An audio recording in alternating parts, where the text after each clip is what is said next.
reason why I changed. I went to prison. I had a very hideous life, a life of crime, a life of disobedience to my parents, a life of disobedience to Allah. But we were all practicing in a sense where we used to pray and that was it. Yeah. But when I went to prison, prison wasn't a wake-up call. My wake-up call was what happened in prison. When I saw my mum coming to a visit, when I see my mum in her modesty, not hijab, modesty, head to toe, people need to know what the difference is. When my mother came in her modesty from head to toe, and I see her being searched, I said, no, I can't let my mother go through this. And the reason why it was a big wake-up call, on that day I found out what happened the day I went to prison. The day I went to prison, Sheikh, I left to go to court. I knew I was getting sentenced. I went, that's it. I went to court, I packed my bags, I know I'm going to prison. This is my sentencing. My judge told me, you're looking at jail time, so come prepared. You're going in. Packed my bags, my two little brothers came with me. My older brother hugged him, kissed him, and he went to work. I went to court. I got sentenced to 66 months to do half of that, to do 33 months, because in the UK you do half. So you got sentenced to 66 months, I did 33. Going there now, Sheikh, like my brothers came back to the area.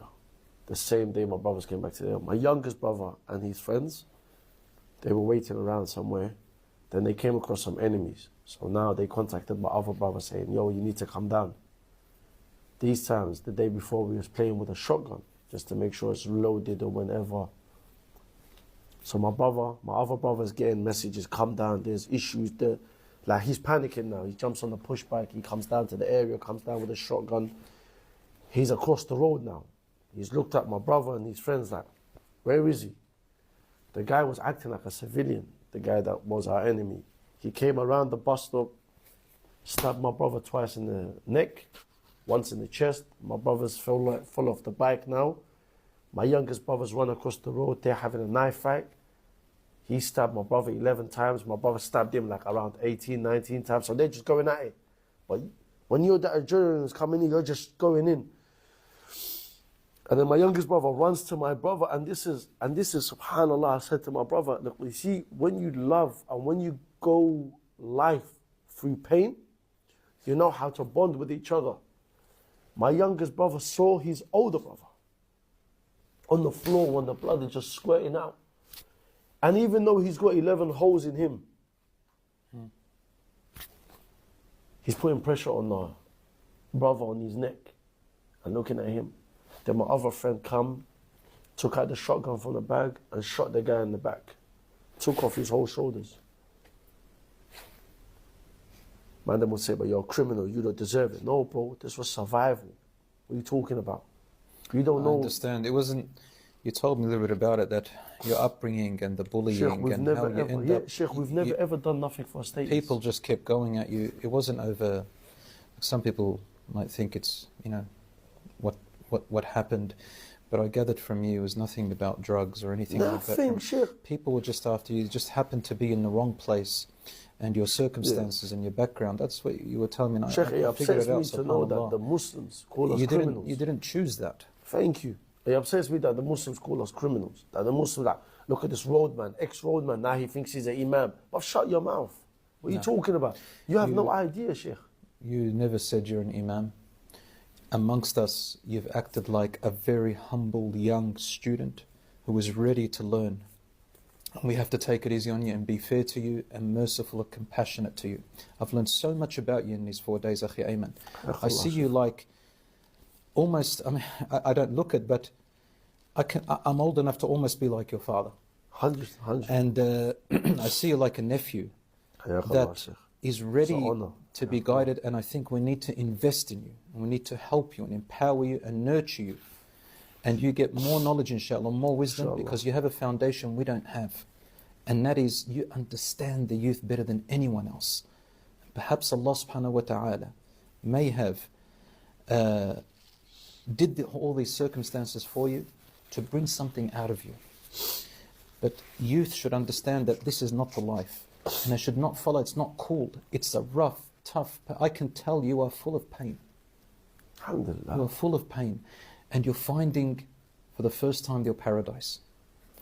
So your mother went to visit you in the prison, and she was in her modesty. Tell us the moment that made you change. Sheikh, is the fact that I couldn't touch her and I couldn't hug her. Behind the glass. Because I had a close visit. Normally you have a normal visit where you come and they bring you some food and someone with like snacks that you normally get from the canteen. But because I was on close visit, due to being a violent prisoner, I wasn't allowed to associate with the rest of the prisoners that were on visit.